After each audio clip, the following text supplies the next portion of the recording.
Good evening. Tonight, Wednesday night, we welcome everybody to our weekly Zera Shimshon class. Since we have Baruch Hashem newcomers and very exciting, my parents, which are with us, my mother, my father.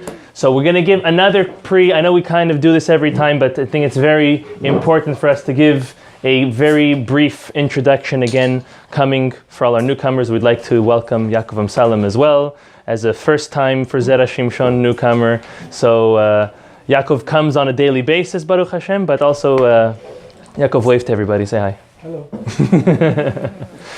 Okay, good evening. The Zera Shimshon is a very special book, not only because the content is rich and very, very interesting. However, the author himself was, okay, we pause. Welcome, Joel Goldman. Wait all week for this. Can you get a chair and sit right next to me, Joel? Thanks. Okay. The author himself is very, very interesting. Okay, you know what we're going to do? We're going to pause it. Pause. Yeah, pause. Can you turn on the AC? It's in this hallway. Okay, good evening. Welcome to our Wednesday night weekly shiur on the Zera Shimshon. We'd like to welcome everybody that is here.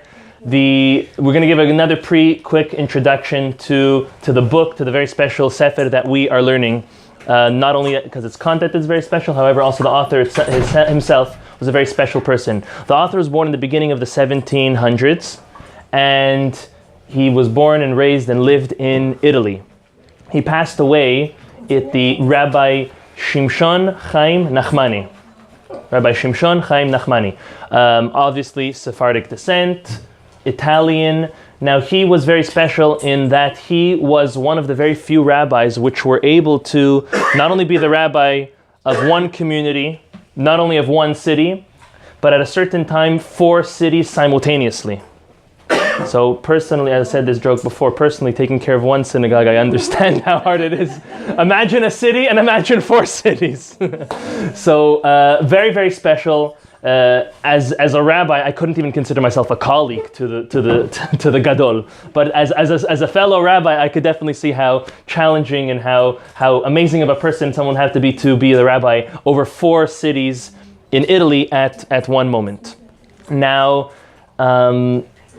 something a little bit sad about the rabbi is that he had one son, and that one son passed away before he was able to get married and have children. So the way he felt to contribute to Klal Yisrael, to the Jewish people, was through his students. We know that always when there's a teacher, a rabbi, their students become their children.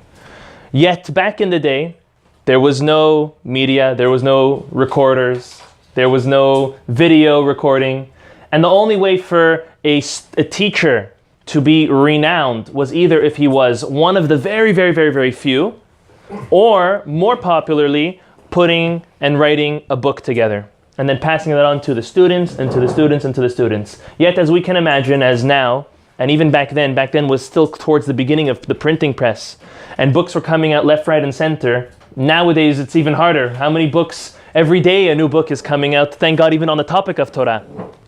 So how would he guarantee that his book would be a book that would be read? He wrote something very, very interesting, I'd say daring, gutsy, even in his introduction. Now, it would be a little funny to say, how could he write such a thing? However, based on what he writes, and we saw the stories and the truth that comes out from it, we definitely see that it wasn't written only as a propaganda or as advertisement for himself. Rather, it was because it is a very, very true thing. And he writes, and as I said, we can open up all the books in this shelves, and we won't find in any of the introductions one rabbi that writes as such.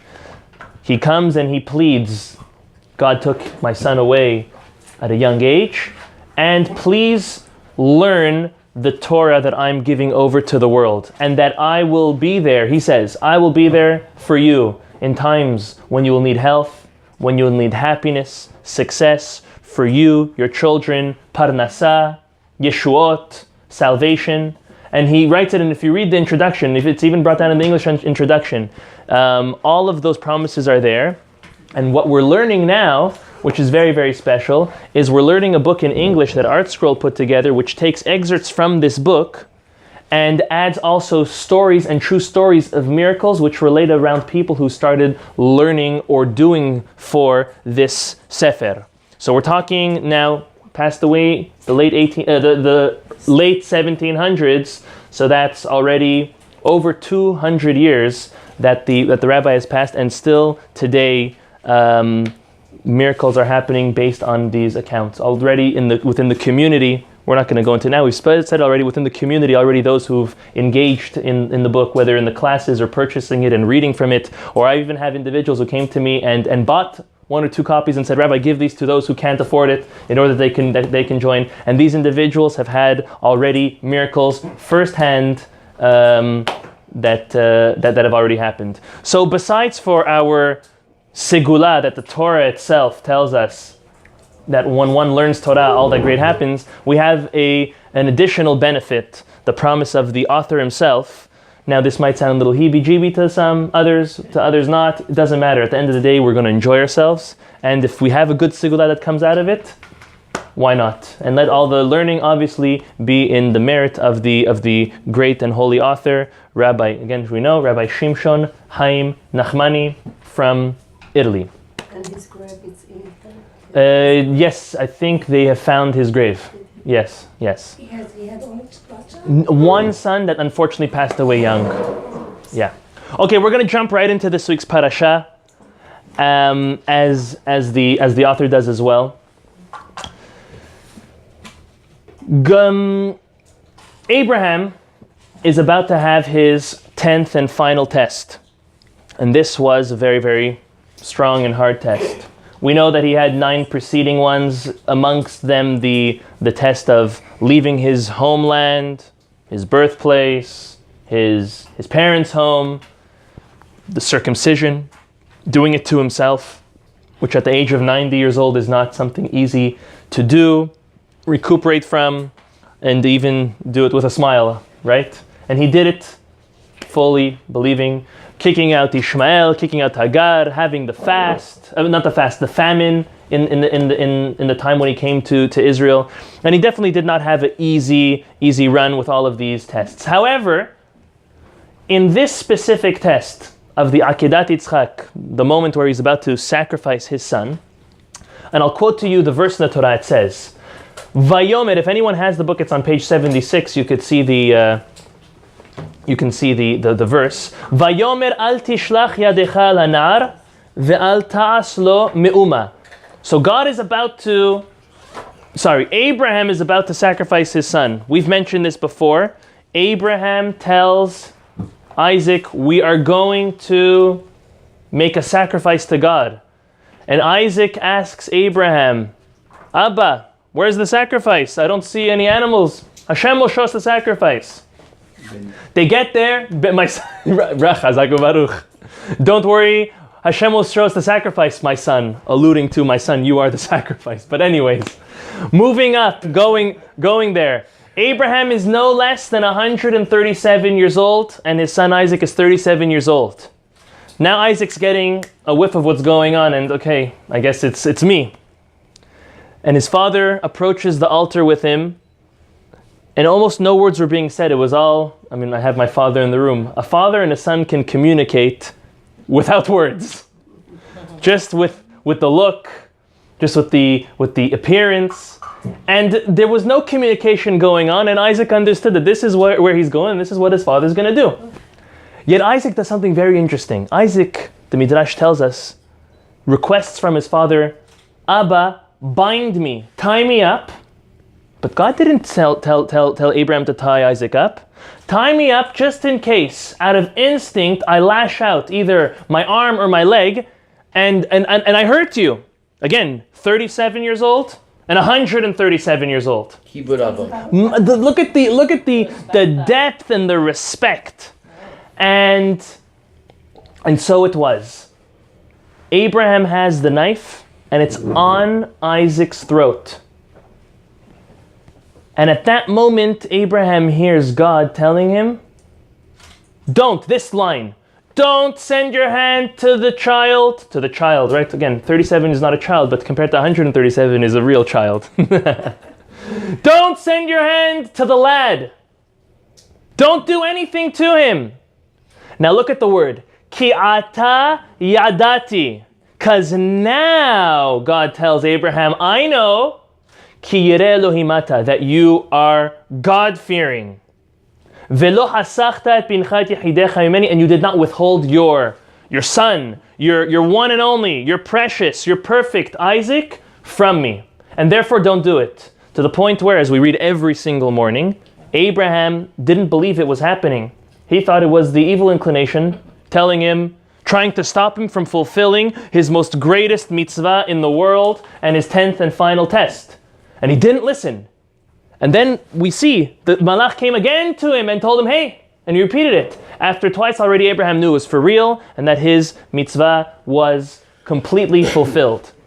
Now, the Zohar, before we get into Zera Shimshon, I want to give us a little bit of a background. Generally speaking, we're going to be basing ourselves on what the Zera Shimshon says in the English book over here, so everyone can prepare and review. But in order to make it a little interesting, I'm obviously going to add a little bit of background. So, the Zohar tells us that God considered the sacrifice or the willingness of Abraham to sacrifice Isaac as if it was done.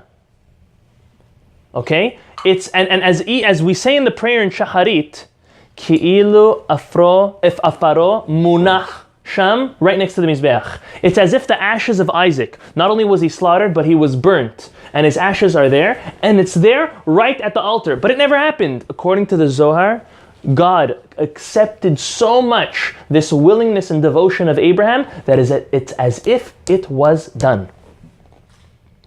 So amazing. Now the Zera Shimshon, as we see in the past couple weeks, what he does is he asks a question on why did the verse use this terminology, and actually today, both times it's what he does. Why did the verse use this terminology to explain something that it could have explained in a much easier or different manner?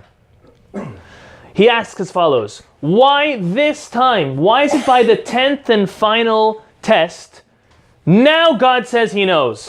Not the first, second, third, all first 9. It wasn't enough to prove his willingness and his commitment to God. It had to be this last and 10-1, as he says, Ki ata yadati. It should say Ki yadati, now I know. No, now. God said, now I know that you are 100% committed to me. Zera Shimshon's bothered. Why now? And then he ends off the last word in the pasuk. Anyone who looks, it says, "Mimeni velo hasachta et bincha et yechidecha mimeni." You did not withhold your son. You could have stopped there. You didn't hold your son. Why did you have to say you didn't withhold your son from me? So he's bothered with the added word at the last part of the pasuk, as well as now. Why now and not before? The Zera Shimshon explains as follows. And this is a classic and very important concept that we all know, and then he takes it and he builds on it. He says, Abraham personified the trait of Hesed. Hesed, as we all know, means actions of loving kindness. Doing for others. Doing for others the way that they want to be done for. If a person does not like dairy, you're not fulfilling your mitzvah of chesed when you make them a lasagna, a dairy lasagna, or a cheesecake. They don't like it. I'm not going to say it's worth nothing, but it's not the optimal, proper way to do chesed. Abraham lived, he breathed chesed every moment, whether it was feeding others, whether it was giving others shelter, whether it was being there as a shoulder to cry on, as a social worker, as one who would illuminate and inspire many to connect to the Creator God, the one and only. He's the one who introduced that to the world. And every moment of his life was dedicated towards chesed, doing actions of loving kindness for others. If so, one might say, the Zera Shimshon says, look at how good this is. One might say the only reason why he did and he passed all of these tests is because it's his natural nature. He was born that way. Look at it. From a young age, along his whole life, decades and decades and decades, over a century, he's proven himself to be a good guy, an obedient individual. So it happened to be that he met God, and just as he was obedient to all others and did chesed for all others, he's doing it for God also. All the more so should he do it for God. And everyone would say, he's really not that committed, and all the more so, he doesn't deserve all of the rewards and merit that God is promising him. And to that, when Abraham finally comes and willingly makes that decision that he is going to sacrifice his son, he has proved it to himself, to God, and to the world forevermore that he's doing it for one and one reason only, and that's because God said so. And the Zera Shimshon says, you know how he proves that? Because what's the opposite of chesed? Cruelty. Sacrificing an individual, all the more so one's own child, is pure cruelty. Furthermore, in the time that Abraham was living, and the time and the society he grew up in, it was common for fathers to sacrifice their children. And now what? Him, the one who defied his own father and his whole society, and Nimrod, and was saved by God to do so. Now his own God, who denied all of that, is telling him to do that exact same thing? It's the biggest question. It's like a midlife, but it's more than midlife. It's like 137 years old. It's like a near end of life crisis. It's an identity crisis. Who's my God? Who am I? What are my beliefs? Yet Abraham did it, 100% convinced this was the will of God, and that's it. That's why the Zera Shimshon says, Ki ata yadati. Now, after I've made you bend over backwards against your nature. Because you can't say sacrificing your own son is your nature. You can't say that's the nature of chesed. Now God said, I know you're committed, and I know, and we can prove to you, to everyone else, and forevermore, that you deserve the merits and the blessings that are promised over here.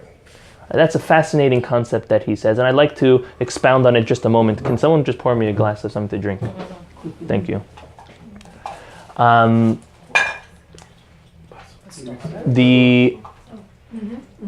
Does he talks about where Sam with all this? He does. Again, we have to remember that this book only, thank you very much, takes 2 excerpts out of between 30 and 40 divrei Torah that the rabbi speaks about from the Hebrew copies.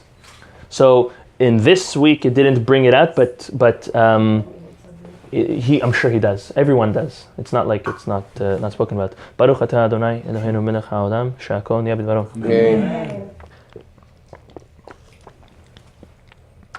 b'dvaro. Just to answer his second question of why Mimeni, because Mimeni comes and teaches us that Abraham